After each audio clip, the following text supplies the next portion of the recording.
अब सुदामा जी निकल पड़े। रास्ते में जाते हैं, कंकड़ पत्थर, ना पैर पर जूती है, सर पर टोपी है, एक केवल फटी टूटी लंगोटी पहनकर।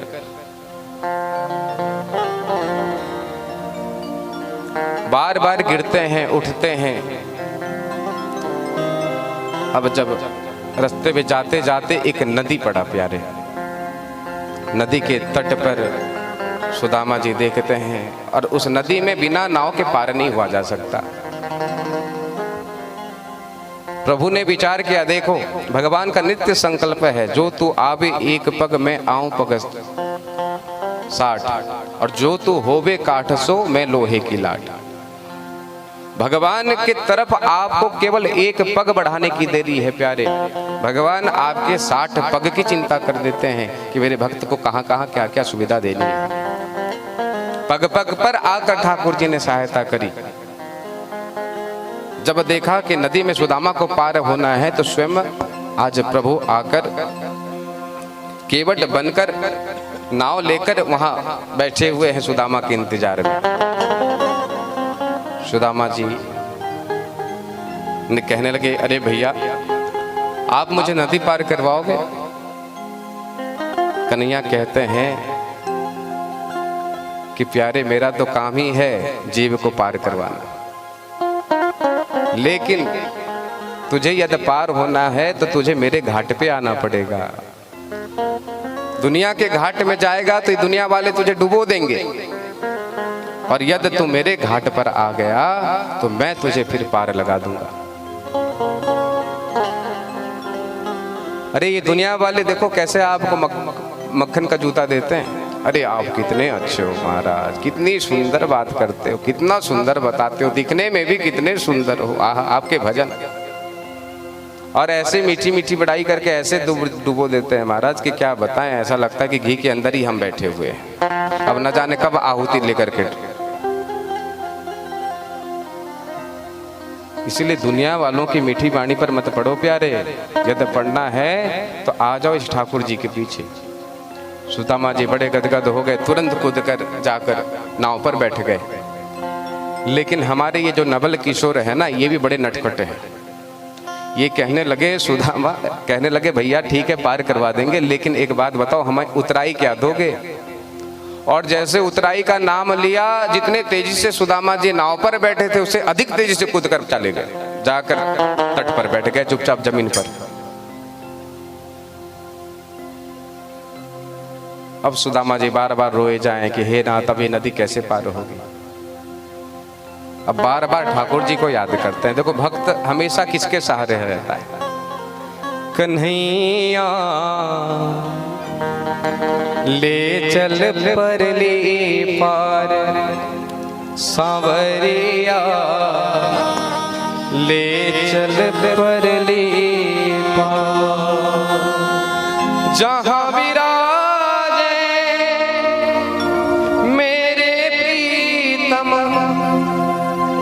जहां विराजे राधा रानी, अलवेली सरकार कन्हैया ले चल परली पार। अब बार बार भाव से गाते हैं, बार बार प्रभु को पुकारते हैं। गुण अब गुण सब तेरे अर्पण, पाप पुण्य सब तेरे अर्पण, बुद्धि सहित मन तेरे अर्पण, ये जीवन धन तेरे अर्पण।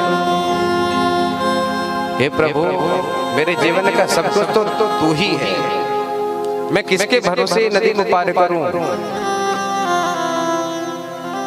कन्हैया ले चल परली, प्रेम से गाओ प्यारे, सांवरिया ले चल परली पार।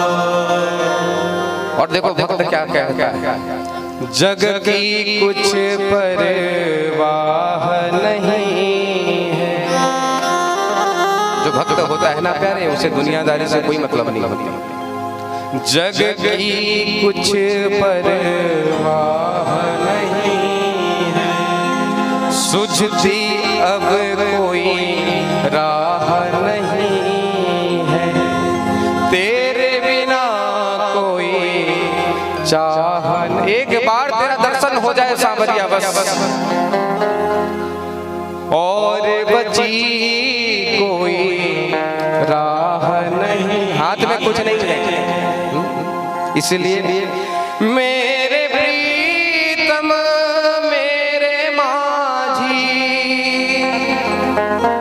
मेरे प्रीतम मेरे माझी, कर दो बेड़ा पार कन्हैया, ले चल परले पार सांवरिया,